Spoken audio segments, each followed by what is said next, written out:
What up? I'm Na-Kel Smith, and you're listening to Everything Boisterous. This is Nakel, everybody, by the way. I get it, I came up from nothing, now I'm counting tricking, but it's not enough, low key addicted, my fingers stay itching. So first of all, just like, how's your day going? Today is going very good. I linked up with one of my good friends, and he showed me some stuff that he was working on, and I'm super proud of him. Mm-hmm. And then we had like just a heart-to-heart conversation. Yeah. Because these days you don't really get to see your friends like as much as before. You know, Yeah, everybody's busy, sure. everybody got different schedules and agendas.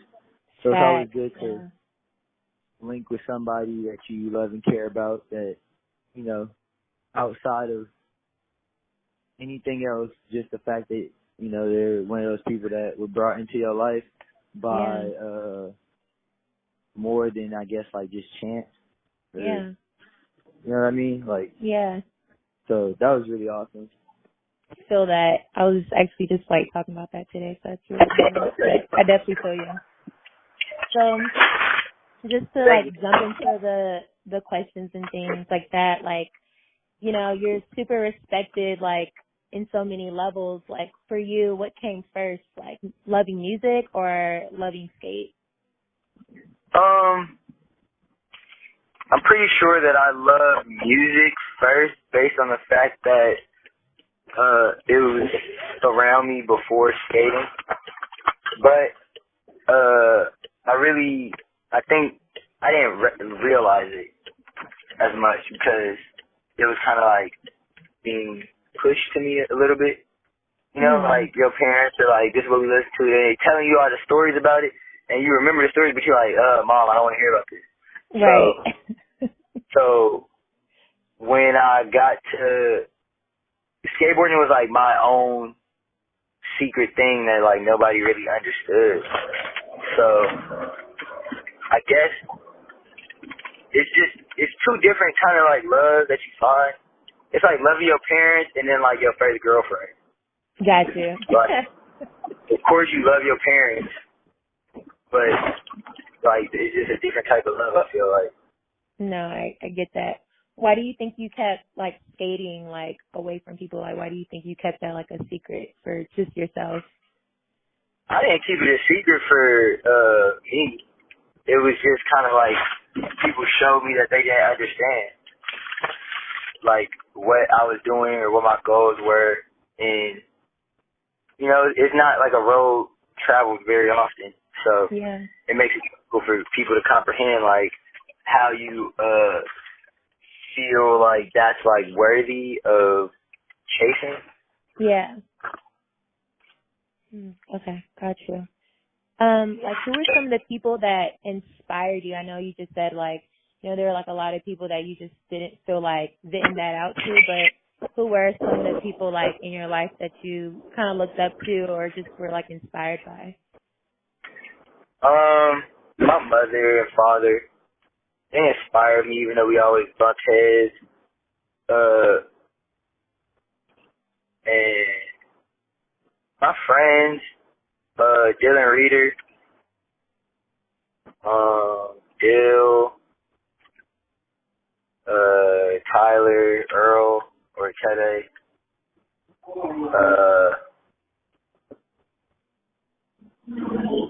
pretty much just like my family inspires me a lot, just based on, I don't think it's necessarily like they paint the picture of what I want to do. Like, it's not like copy inspiration. It's like, for sure. It's just fuel to my own fire. Yeah. Like, I take my memories and the things that I've been through and the things that I want to, the position I want to put other people in, and I mix all of these things, and the position I want to put myself in, I mix all these things in the pot. Like, and then that's what creates my inspiration. From then and now, like, it's the same thing. Wow, love that. So, like, as someone, so you're originally from Inglewood, or are you originally from LA, or did you just grow up in LA? I'm from LA. I'm from Los Angeles, like, South Central, South Los Angeles. They changed the name of it recently, kind of. But yeah, South. So it's like someone who like grew up in that area. Like, how can you usually tell someone is versus isn't from LA? Because I hear like a lot of things about like people that end up being in like the LA scene, but you can always tell like who like actually came from there, and then people that just want to like be a part of like that city. So how can you usually tell like who's what?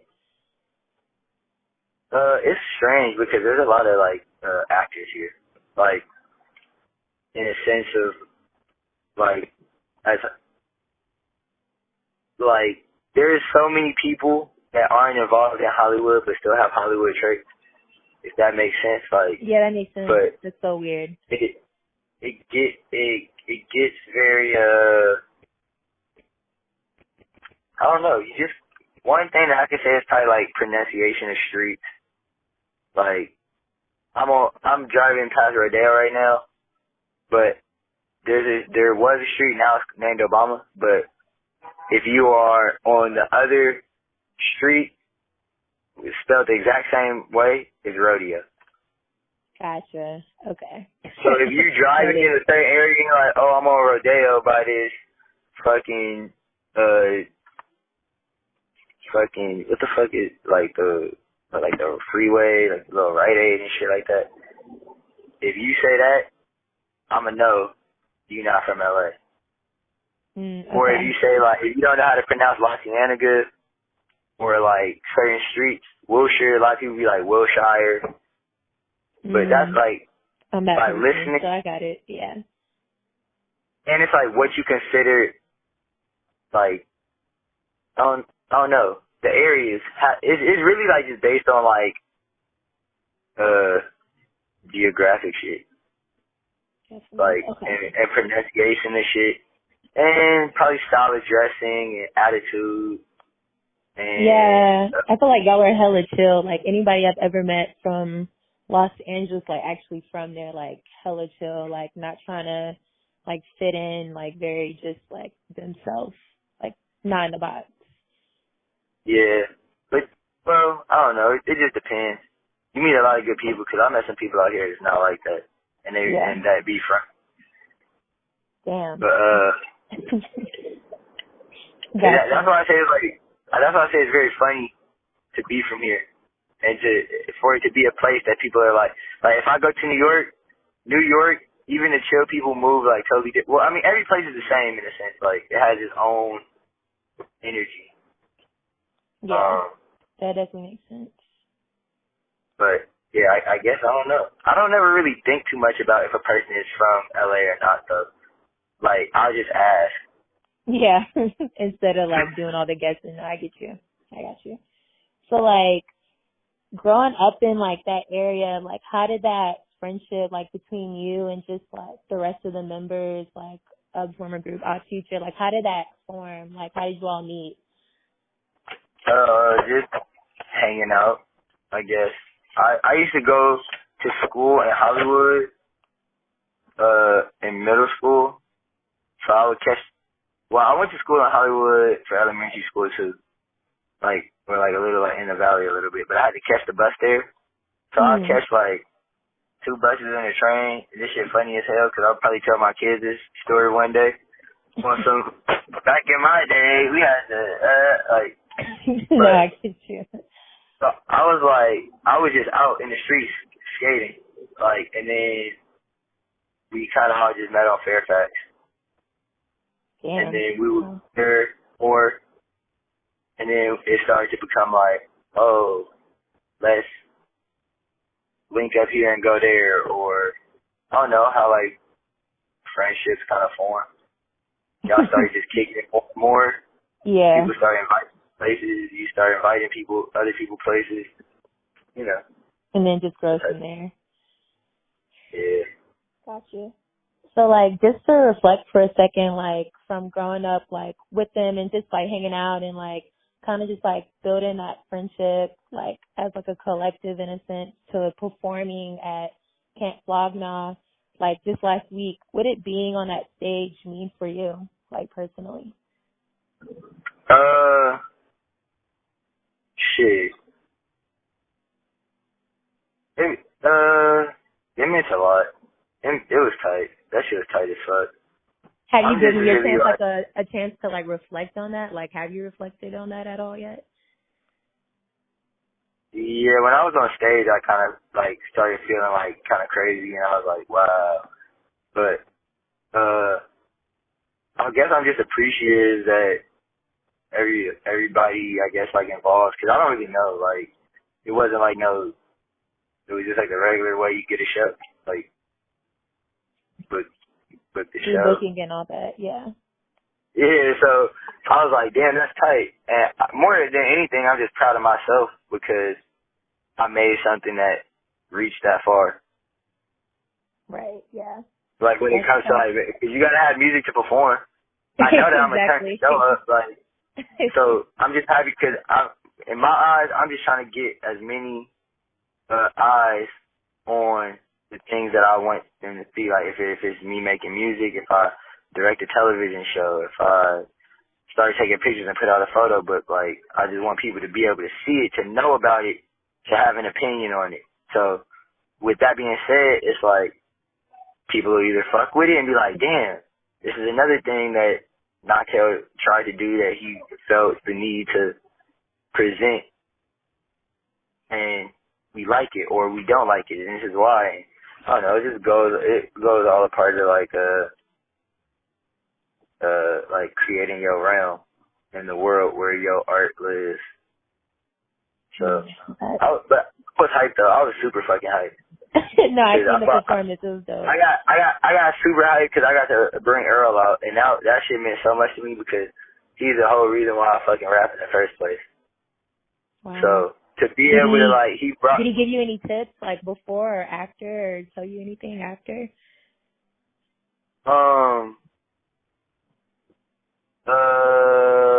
Yeah. I mean, we talk about so much. So he's been giving me pointers and tips, and I've been taking notes on him since we fucking been kicking it, and it's vice versa too. So we already kind of know. He just he told me, proud of me, and I fucking turned that shit up for real. And coming from him and somebody who I see is that's if he do a good trick, and I'm like, nah, that shit was good. You did a good kickflip or a good, you feel me, whatever it is. Yeah.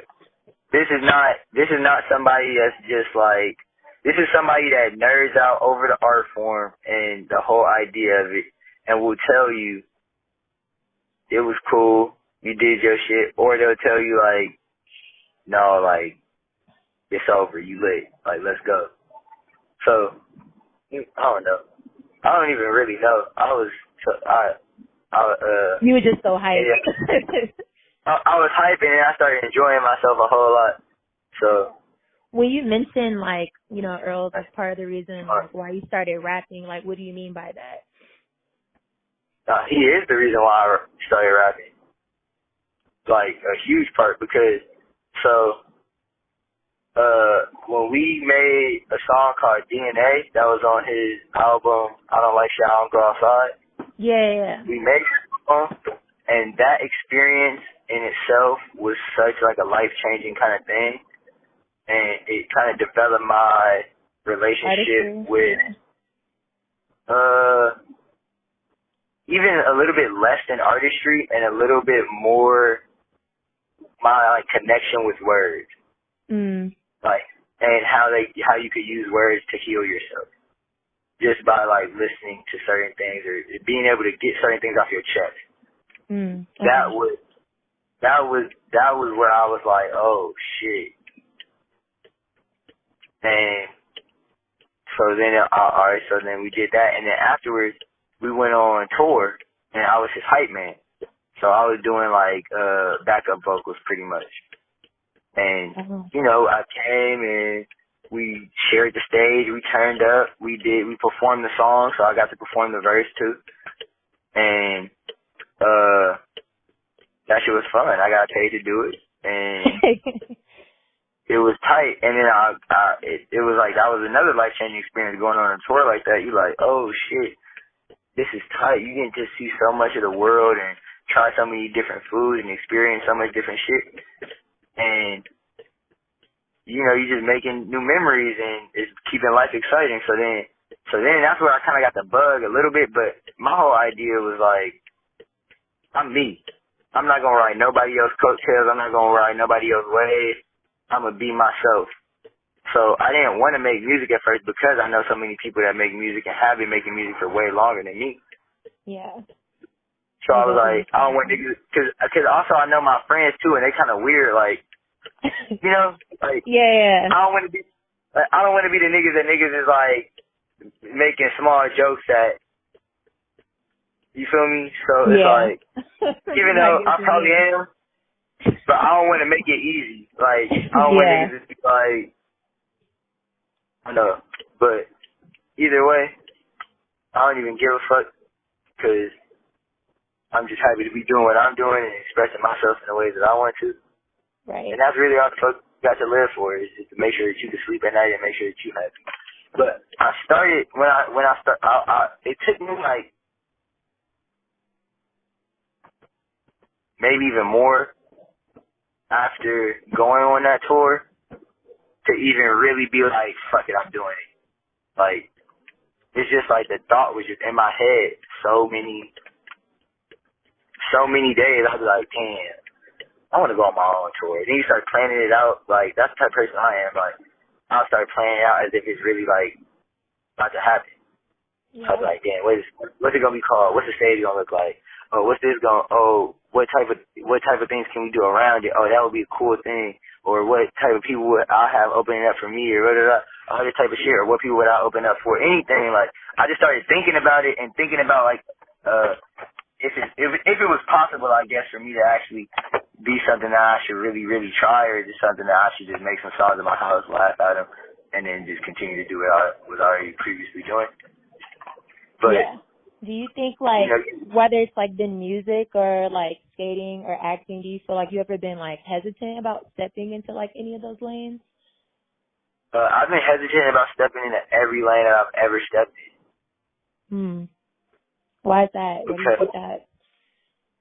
I'm just super passionate. I put a whole lot of shit on the line. So I always look at it as, like, I'm going to give this my all. And it's scary doing that, because you never know the outcome, but at the same time, when you do that, that's how you receive, like, the good response. Okay. I can definitely feel that. Definitely can relate. But it's scary, too, especially because, like, the world we live in is so, like, free, be yourself, do what you want, but do it under these guidelines. Yeah. Like, make sure that you don't step too much out of your own boundary, because then nobody will be able to say, then you won't have a title of, well, I'm a pro skateboarder. But if you're a pro skateboarder, like, how are you a musician? Yeah. Or how are you an actor? When, you can't, how are you a designer? Like, right. Then when people want to ask you the question, who are you? People ask me that question all the time. Like, people might see somebody take a photo with me and be like, who are you? And I'm like, I'm Na-Kel. But then they're like, well, what do you do? I do a lot of things. And right. I do them all on different levels. So it's like, I could tell you that I'm a rapper, and you could be like, oh, ha, ha, ha. Maybe did a festival. And I'm really making music every day. And it's coming out, and people are hearing it, and people are liking it. So, yeah, I guess I could say that I am a musician, or I'm an actor, and it's like, I'm not like a struggling actor. Like, I didn't even really want to be an actor at all. It just kind of found me. But, like, when you think about these titles, it's like, I could say something that might make me sound cooler or more, I don't know what the word I'm really looking at for, but it's just like more like official. Yeah, established, yeah. I just tell people I'm me, and I don't really care too much about like the titles of everything. I just like to put out the work and try to make it the best that I can, or exactly how I want it. Yeah. Speaking of like doing things like how you want to and like putting your all into certain things, like you're so like respected and just like successful in like things that you've already done, like such as skating and like continue to do, which is skating. But I just wanted to know, like, has there ever been like a pressure that you felt personally, like to keep setting that bar high, like within like the skate community, or was there ever like a time you felt like you had to prove yourself to kind of be like accepted by that community, or like how did you feel? I feel like I prove myself every fucking day. Yeah. Every day. Because you're only as good as your last. So, you know, people just love to wait to see you slip up so that they could be like, I knew it. He sucks. This person is bad at this or this or that. And, yeah, so there's pressure in it, but that's how diamonds are made, too. That's true. That's a fact. It don't necessarily ever matter to me what a motherfucker thinks, but the pressure comes from real life, like setting in. Cause, like, that's really like the only reason why I ever feel pressure is because I'm dealing with real life shit. Yeah. That on top of having a career and having to deal with like the fucking random politics of some bullshit.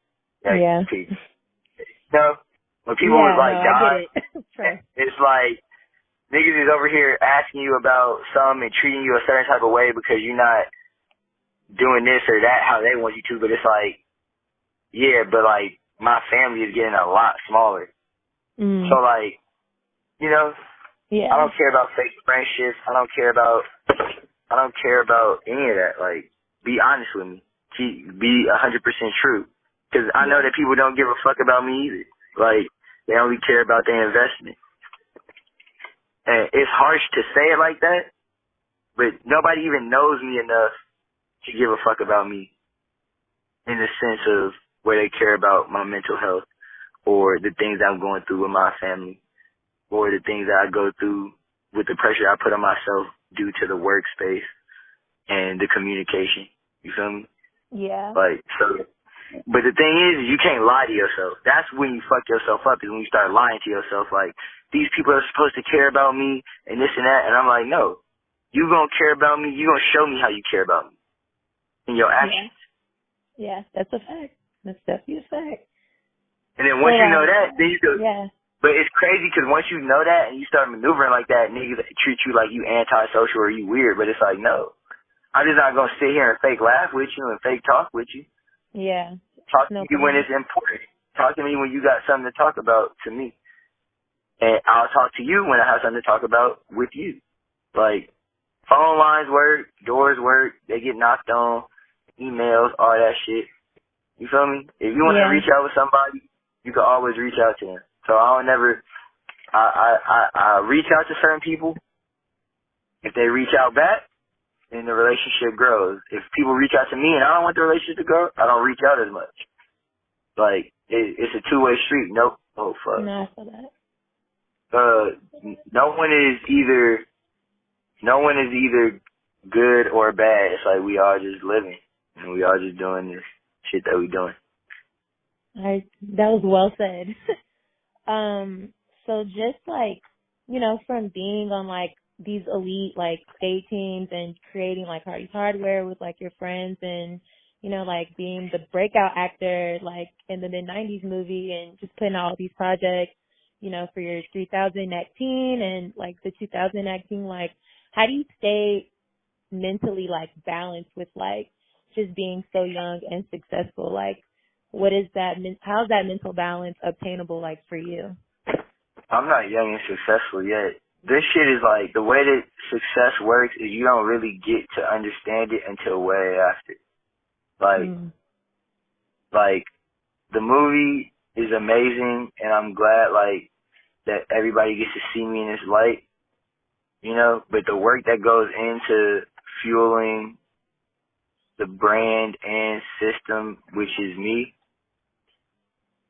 it's like, I just take these things as a grain of salt and keep pushing forward until I reach my actual goal, which is you know, being able to put my family in a position to where we never have to go back to what we came from, and well, not what we came from, but the negative things that we had to endure. So makes sense. that's really like so, and then also it's like, because if we honest about it, there is no mental peace in doing all of this shit. Like, you get happy about something, and then you get upset about something, or things turn out great, but then the relationship on the other end is so strange that it's annoying, and or you get what I'm saying? Yeah. Like, so it's like these type of things make it like, I'm not gonna say it make it worthless, but then it's just so much more effort and energy that goes into it rather than like, maybe if you're looking at it at face value but like, I'm not that type of person. Like, it means so much more to me. There's a lot of things that go into play when I'm thinking about like these like career moves. Yeah. And how they affected me, and how, so, because at the end of the day, everything kind of just showed me, every time I do something, it just shows me how much more I need to trust myself, and my visions, and put the same effort that I put into other people's projects as I do my own. That's what every single good thing that I've done has taught me. To trust myself. Wow. Yeah, I definitely relate. Trust me. Other than that, it's like communication skills that you boost. You know how to operate in different sceneries. I appreciate that a lot too. That's definitely dope. Thanks for that, like, transparency. Like, from the outside looking in, like, it seems like your career's been like dope and like transformational, and Yeah. from speaking with you, like, seems like you're like super humble. But like, as the year kind of like comes to a close, like, what's been your biggest takeaway from all the experiences like that you've taken on? And then like, what advice would you give to other people that do look up to you? I think this year I kind of came into myself, and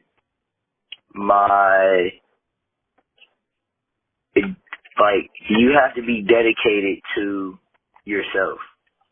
And you have to really, no matter what anybody could put in your ear and try to tell you, well, we think this will be good because it looks like this and this and this. If you don't want to do something, you don't have to. If you do want to do something, you can do it. You can do it. So I guess I stopped letting other people put limitations on me based on their idea and my vision in their puzzle. Their vision of me for their puzzle. Yeah. Meeting their expectation. Yeah. Yeah, just expectation and just their ideas. And, if you say no to something that everybody is like, oh, it'll be so dope if we got this. If you say no to that, then it's kind of fucking up what they had going. Right. But, Yeah.